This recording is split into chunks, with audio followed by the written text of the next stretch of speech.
Glória a Deus. Abra a tua Bíblia comigo.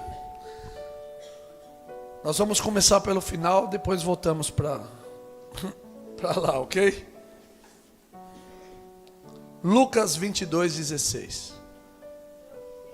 Obrigado, gente.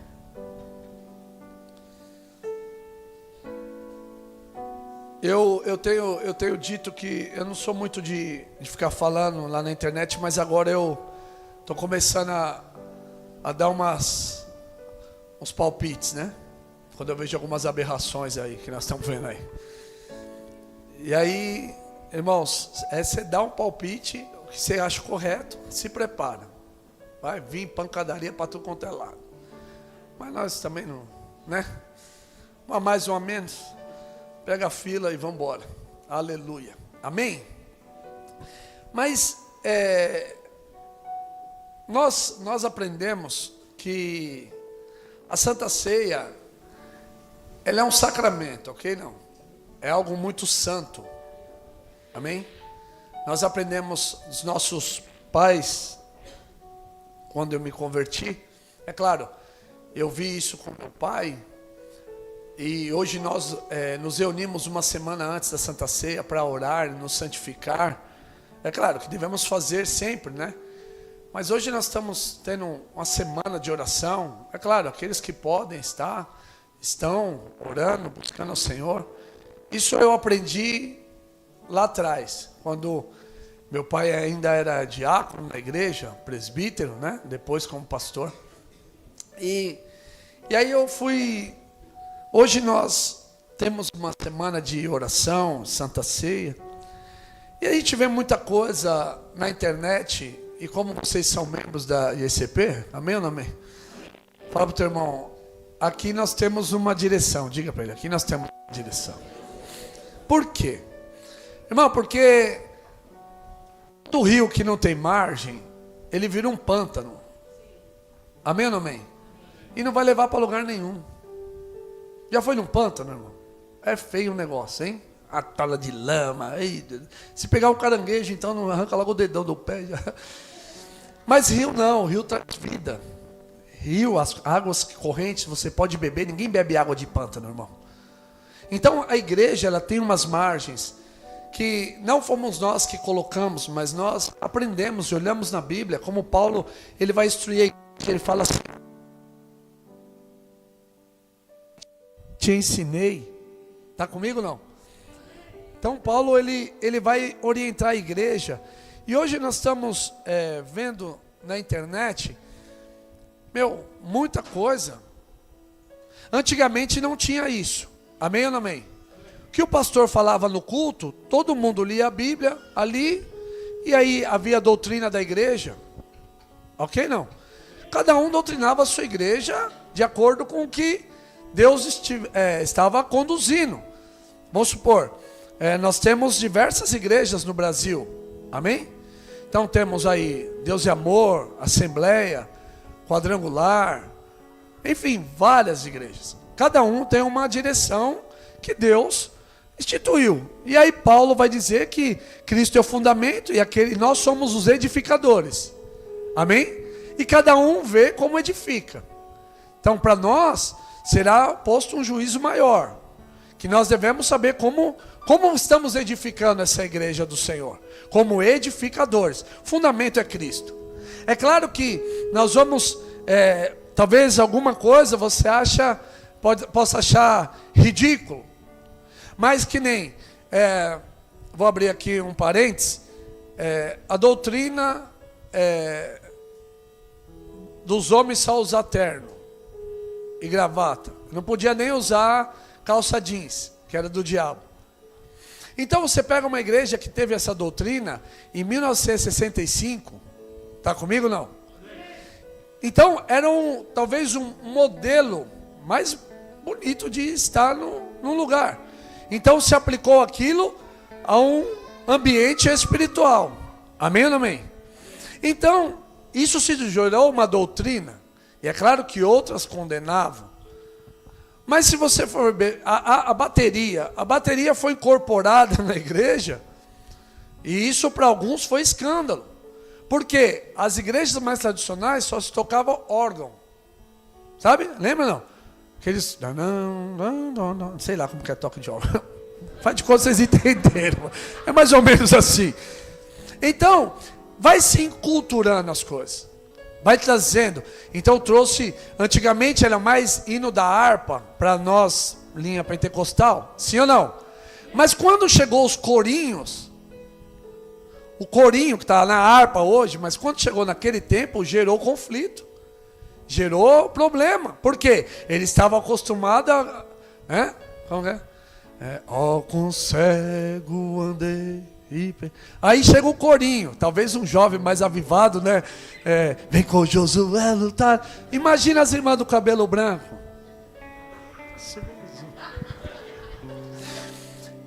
Então nós temos que ter uma margem para nós não nos perdermos. E aí eu quero falar de coisas que hoje eu vejo na internet, que arrasta milhões de pessoas. E as pessoas vão acreditando em algumas coisas. Por exemplo, um dos debates que eu entrei lá e está meio veemente, o negócio está meio sério, é que não precisa... esse negócio de aula para batismo. Vai ter igreja daqui um dia que ele vai falar, não precisa nem ser batizado. Aí eles vão pegar o texto do ladrão da cruz. Está comigo ou não? Irmãos, uma coisa não tem nada a ver com a outra. Por quê? Aí nós pegamos um texto, isso essa semana Deus falou muito comigo. Nós pegamos um texto isolado e fazemos daquilo que pode se tornar uma verdade absoluta. E não é. Então o texto do ladrão da cruz, o do lado direito, Dimas, que foi salvo, irmão, foi na última hora. Ele estava arrependido e Jesus olhou para o coração dele, porque ele podia ter falado aquilo, mas Jesus conhece o coração. É a mesma coisa se chegar no hospital e ver a pessoa lá, nos últimos momentos de vida, e falar, você aceita Jesus? Irmãos, é claro, quem não vai aceitar?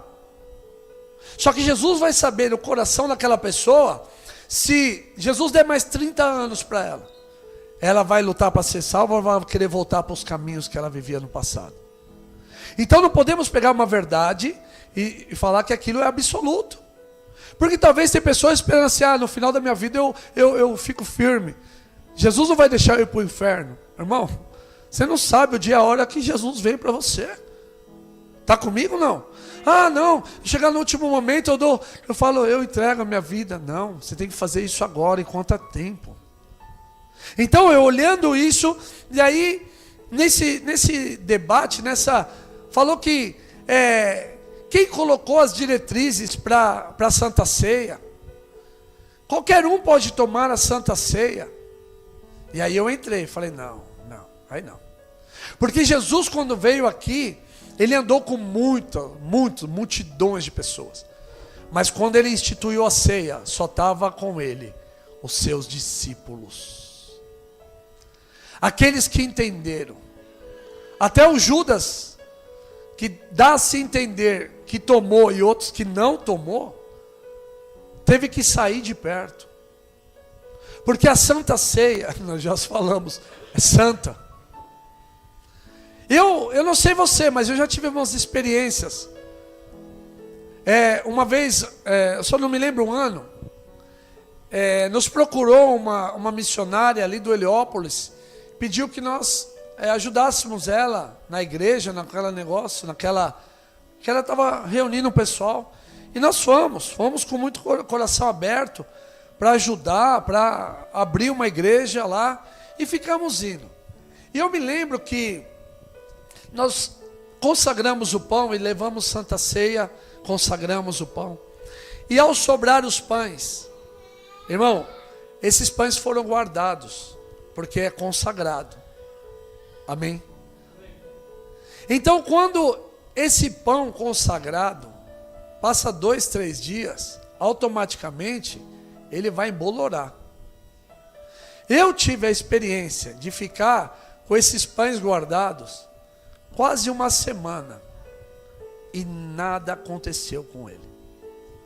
Vocês estão comigo aqui? Então a Santa Ceia é algo muito, mas muito santo. Quando eu olho para a palavra de Deus, e aí vamos lá, Lucas 22:16. Jesus estava dizendo, porque vos digo que não comereis mais até que ele se cumpra no reino de Deus. Para quem Jesus estava falando? Para os discípulos, junto com ele. Quer dizer, vocês vão comer agora, mas a partir de agora, só no reino. Porque ele sabia que ele ia morrer. Está comigo não? E aí diz assim, tomando o cálice, havendo dado graça, disse, tomai-o, reparti-o entre vós. Porque vos digo que já não beberei do fruto da vide, até que venha o reino de Deus. E tomando o pão e havendo dado graças, partiu e deu-lhe, dizendo, isto é o meu corpo que por vós é dado. Fazei isso em memória de mim. Semelhantemente tomou o cálice depois da ceia, dizendo, este cálice é o novo testamento no meu sangue, que é derramado por vós. Amém? Então o próprio Cristo estava ensinando os discípulos que aquele era um modelo que eles deveriam fazer e praticar, mas que junto com Jesus só no reino. Porque Jesus, ao sair da Santa Ceia, ele foi para o monte orar e ali ele foi preso e levado para a crucificação. Então, quando nós olhamos esse texto, podemos, entre aspas, entender. Jesus falou que não era para beber mais, é só quando estivesse no reino do Pai. Só que aí vem Paulo em 1 Coríntios 11, dizendo assim, eu recebi do Senhor, o que também vos ensinei. Então Paulo, que não estava aqui junto com esses discípulos, recebeu do Senhor a revelação. Ele mesmo, Paulo disse, eu não sei se é neste corpo ou fora deste corpo, eu conheço um homem que subiu ao terceiro céu, viu coisas inefáveis, que era até demais falar. Ele estava falando do relacionamento que ele teve com Cristo. Então ele viu coisas que eram demais para falar, porque talvez a mente não conseguiria compreender. Mas a Santa Ceia, em 1 Coríntios 11, 23, a partir do 23, ele diz, eu recebi do Senhor o que estou ensinando a vocês. Que o Senhor, na noite que foi traído, tomou o pão, tendo dado graças, o partiu e disse, este é o meu corpo que é partido por vós. Fazei isso em memória de mim. Está comigo não? Então, quando eu olho alguém dizendo assim, qualquer um pode tomar a Santa Ceia. Não, a Santa Ceia não é para qualquer um. A Santa Ceia é para quem é discípulo de Jesus. É para quem foi batizado, nasceu de novo. Por quê? Porque uma das nossas confissões de fé, uma das coisas que nós devemos fazer como prova da nossa fé, é ter nascido de novo. Amém? Abre a sua Bíblia comigo em João 3,5. Nós vamos dar uma olhadinha em algumas coisas aqui, para ficar bem fundamentado.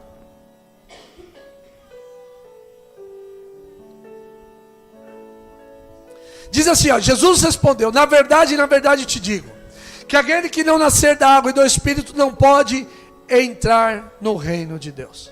Nicodemos estava perguntando, como é que eu faço para nascer de novo? Vou ter que entrar no ventre da minha mãe? Não.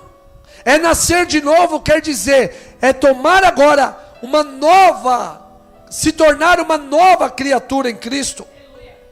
O que é isso? É você não mais viver como você vivia antes. Não deixe se enganar, irmão. Quando eu vi aquilo, eu falei, puxa vida, entram nos nossos cultos. Talvez não, a nossa igreja não é tão grande assim, mas tem igrejas que vai 2, 3 mil, 5 mil pessoas, e que dão Santa Ceia para todo mundo. Todo mundo pega do pão, todo mundo bebe do cálice, sem discernir o corpo do Senhor. E aí entram pessoas que são idólatras, pessoas que bebem. É claro que todo mundo bebe, né? Água, mas que bebe cachaça. E está tomando a Santa Ceia do Senhor. Por quê? Porque o pastor não acha certo. Porque o pastor acha que está errado, que tem que dar para todo mundo. Não.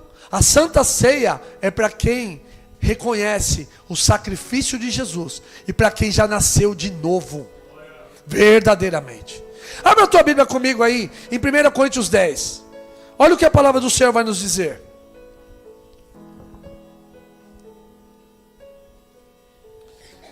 1 Coríntios capítulo 10, versículo 21.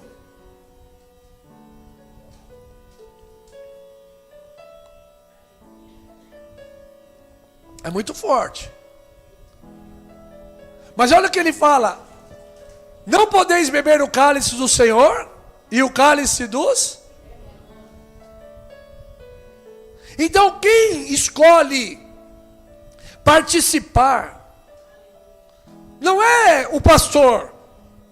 Quem escolhe é aquele que crê e congrega. Então se eu sei que tem mesa do Senhor, e hoje, nessa noite, nessa manhã, a mesa do Senhor, eu tenho livre-arbítrio de escolher se eu quero participar da mesa dos demônios lá fora ou da mesa do Senhor.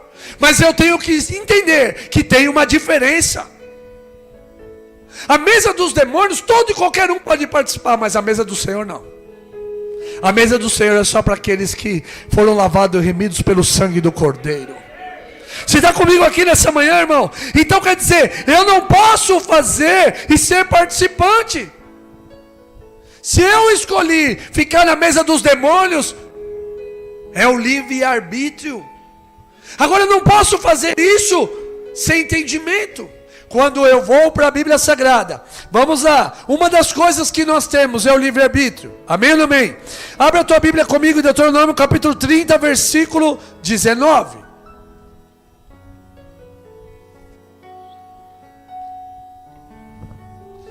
Diz assim: os céus e a terra tomo hoje por testemunha contra vós, de que tenho proposto a vida e a morte, a bênção e a maldição.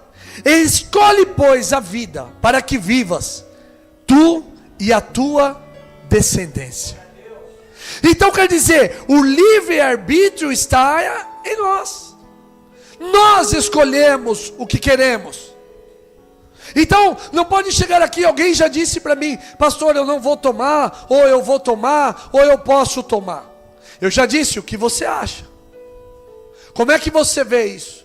Não, pastor, não estou. Falei, então não toma. Mas, eu posso te aconselhar que tem algumas coisas que o diabo te acusa, que se você se arrepender e pedir perdão, você pode participar da Santa Ceia, mas quem vai fazer esse parâmetro é você, não sou eu. Só que eu tenho que te ensinar que se você não nasceu de novo, você é apenas mais um na multidão. Você só apenas vai comer um pedaço de pão e tomar um cálice, um suco de uva. Só que vai mais além, porque quem faz isso indignamente, não discernindo o corpo do Senhor, faz para a sua própria condenação.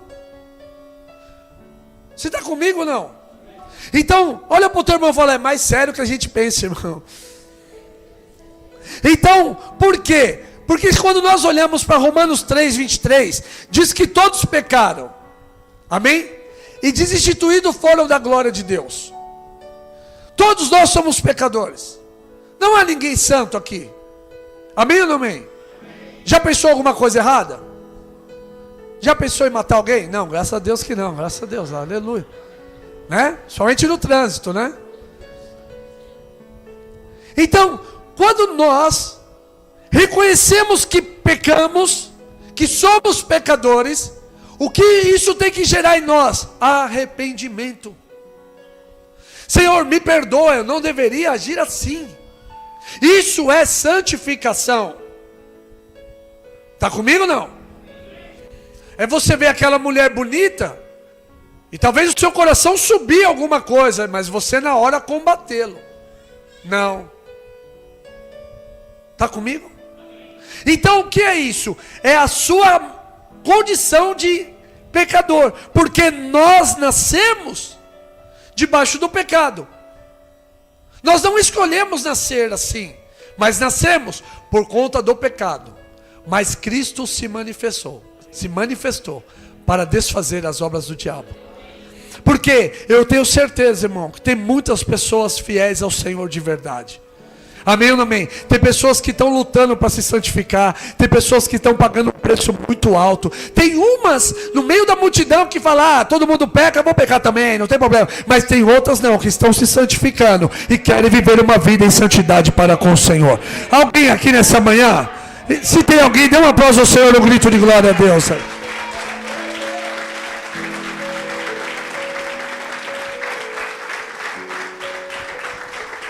Amém? Então aí eu vou para a Bíblia Sagrada, onde também na internet nós vamos ver que está sendo um livro que precisa ser atualizado. Mas nós recebemos como uma margem para este rio que toda a Escritura, 2 Timóteo 3,16, toda a Escritura é divinamente inspirada. Está comigo? Não. Então quando eu olho alguns sacerdotes de outras religiões, vamos dizer assim, eles dizem que a tradição conservou a Bíblia. Irmão, mas quem conservaria um livro que não conservou só ela? Tem milhares lá. Tem um arsenal de livros. Por que só a Bíblia é impedida de entrar em vários países? Se ela não tivesse um poder extraordinário para a vida daquele que lê. Porque pela palavra que nós temos, claro, foi compilada, teve a Septuaginta, 66 livros, e alguns outros mais colocaram apócrifos. Mas foram homens de Deus que sentaram, se purificaram, e pegaram texto com texto e foram analisando, para ver se aquilo tinha encaixe. Pega esses livros que tem por aí, talvez um que vai falar de ciências, o outro fala outra coisa totalmente diferente. Agora pega a Bíblia Sagrada, irmãos, ela se completa em si mesma. O mesmo Espírito que estava no autor, que usou o autor há 3.500 anos antes de Cristo, foi o mesmo Espírito que instruiu Paulo, Pedro, Tiago, João para pregar. Essa é a palavra, e nós cremos que ela é inspirada pelo Senhor e proveitosa. Está comigo não? Ela é proveitosa para nos corrigir, para nos ensinar. Então, quando eu olho para fora, eu vejo que está se tornando um pântano. Ninguém mais concorda com nada. Hoje está mais uma briga gospel do que tudo. E pior que nós temos acesso a essas brigas. E por isso que hoje, é claro, irmão, estou sedento pelo avivamento, mas tem que colocar algumas bases na nossa fé. Por quê? Porque hoje eu vejo igrejas que entre elas estão já se degladiando. Então, dizendo que a estrutura de som, a estrutura de palco, irmão, isso aqui não segura. Quem segura é a presença do Espírito Santo no lugar. Alguém está comigo aqui ou não? Aleluia! Cadeira não segura ninguém, irmão.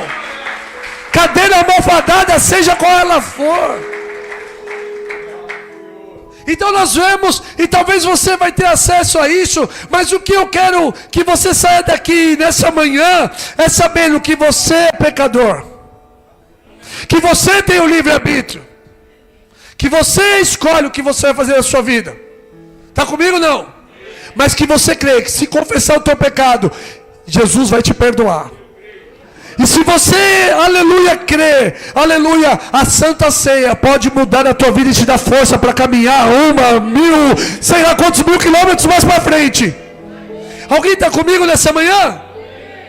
Então quando eu olho para isso, eu vejo que eu vou encontrar na internet pastores falando A, B, C, D. Eu tenho uma base.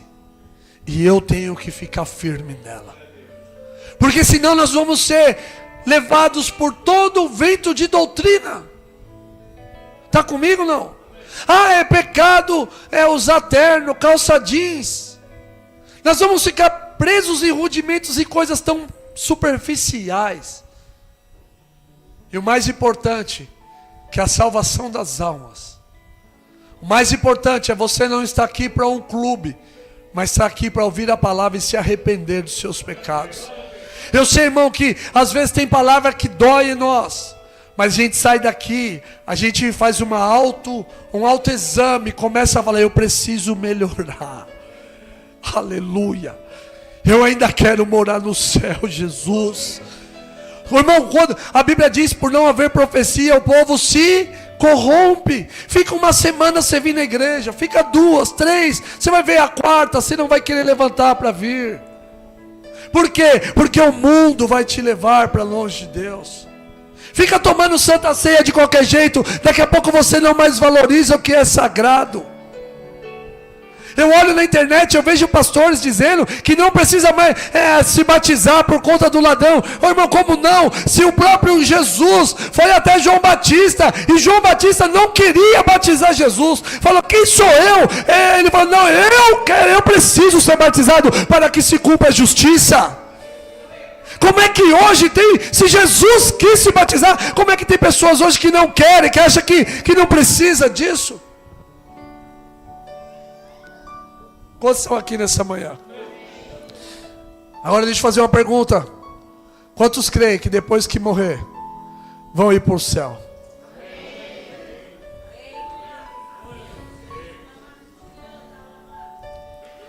Essa tem que ser a nossa esperança. Porque se estamos aqui, não estamos brincando, aleluia. Nós estamos aqui porque nós cremos na palavra que um dia foi pregada para nós. Crê no Senhor Jesus, será salvo tu e a tua casa. Salvo, aleluia. É claro, irmão, junto com o pacote da salvação vem a vitória no lar, vem a bênção financeira. Junto com o pacote da salvação vem tudo, porque em Romanos está escrito, se Deus deu o seu Filho por nós, como não nos dará com Ele todas as coisas? Então o pacote vem completo. Mas Jesus não morreu, aleluia, por casa. Jesus não morreu por carro. Jesus morreu para nos dar a vida eterna. E todo aquele que nele crê, irmão, aquele que esperar por Ele, vai viver eternamente com Ele. Alguém está comigo nessa manhã? Diga amém, dê um grito de glória a Deus aí, se você... Oh, glória! Aleluia!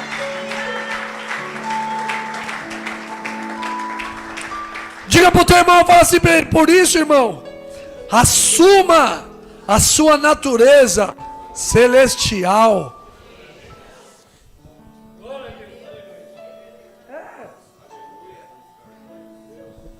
A natureza terrena é fácil, nós assumimos, falamos, somos pecadores. E a celestial? Não, nós já nascemos de novo. Nós não somos mais os mesmos. Nós fazíamos, mas hoje não vamos mais fazer.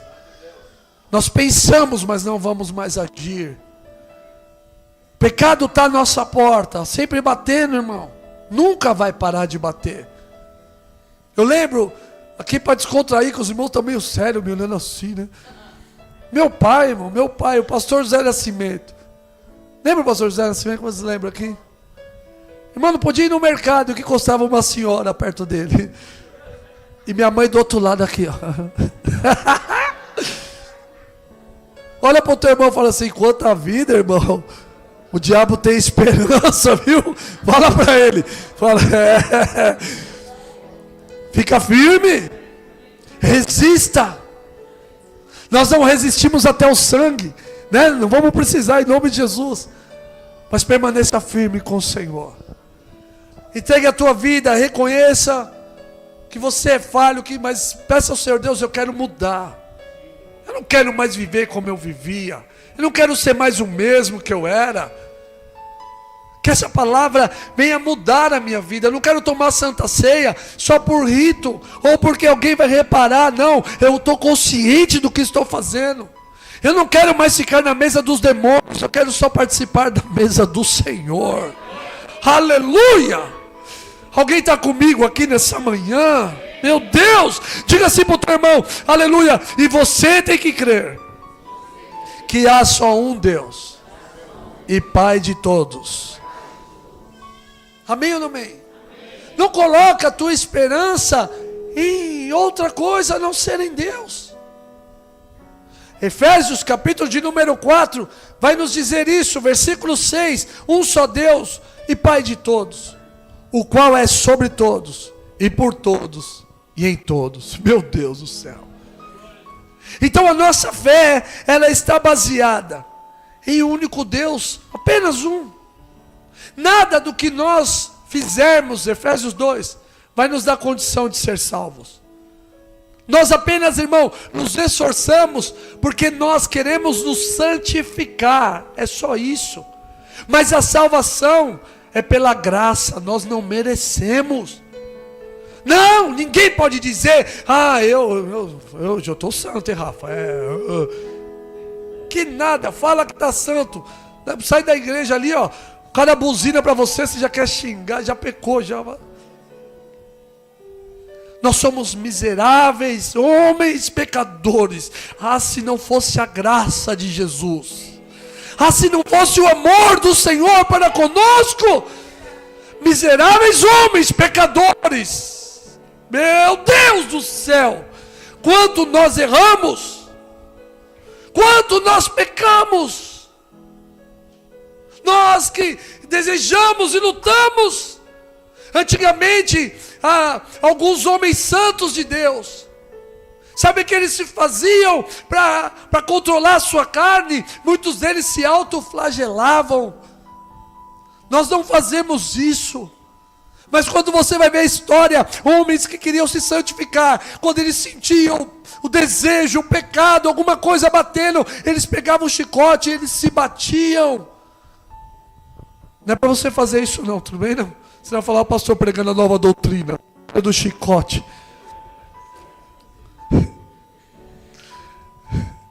Mas eles não tinham o conhecimento que nós temos hoje. Está comigo não? 1 Coríntios 6 diz assim, ó. Fugir da prostituição. Foge das coisas erradas, igreja. Tenha, aleluia, como santa. E ela é, para mim ela é santa. Esse momento de partilhar o pão, por isso que não pode ter ninguém brigado com o irmão, porque o ódio é pecado. Não pode ter ninguém com raiva e rancor, porque isso também é um pecado que te impede de tomar a Santa Ceia. Por isso que diz que deve reconciliar, pedir perdão ao irmão. É nascer de novo, é amar os irmãos, amar a Deus. É claro que todo mundo ama, mas amar os irmãos, nós precisamos amar.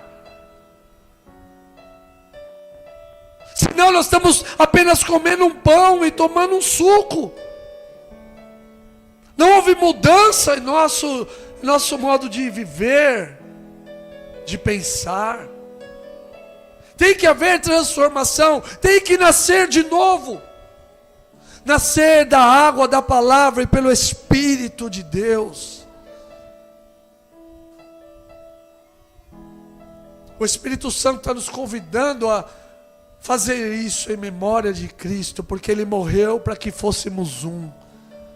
Como igreja, tanto nós, naquela cruz, na vertical, nós e Deus, e na horizontal, nós e nossos irmãos, fôssemos um, participarmos unidos. Por isso que quando Jesus, Ele estava com seus discípulos, Ele disse que vos amais uns aos outros, como eu vos amei. Isso é participar da Santa Ceia, é amar de coração. Talvez, irmão, você tenha a sua vida, tudo bem, não, você está vivendo a sua vida e é normal isso, mas você tem que amar o teu irmão, não desejar o mal a ele. E aí sim, ter o entendimento, é o corpo de Cristo. Por isso que hoje, quando eu olho lá, e vejo tanta coisa na internet, uns pastores brigando com outros e falando, irmão, mas quem é que está com a verdade? Nós estamos procurando muitas vezes pastores segundo o nosso bel prazer, mas olha para a palavra de Deus. Olha para a Bíblia Sagrada, pega tudo que você puder, extrai dela e coloque em prática na tua vida. Deixa o resto para lá e você viva com o Senhor. Dedique a sua vida a uma nova natureza a partir de hoje. Há uma nova natureza, uma natureza celestial. Alguém está comigo nessa manhã, não? Ah, pastor, é possível? É possível. É claro que você não vai virar anjo, amém ou amém? Você não vai sair voando no meio do culto. Que antigamente nós olhávamos e pensávamos, isso é símbolo de santidade. Não. Santidade é você e Deus. Santidade é quando você está sozinho, você e Deus. Quando ninguém te vê. Santidade é você lutar contra o pecado e declarar para o Deus que você serve: Senhor, eu estou correndo da mesa dos demônios, porque todo primeiro domingo eu quero estar na mesa do Senhor, com discernimento para a glória do Senhor. Alguém pode aplaudir ao Senhor por isso?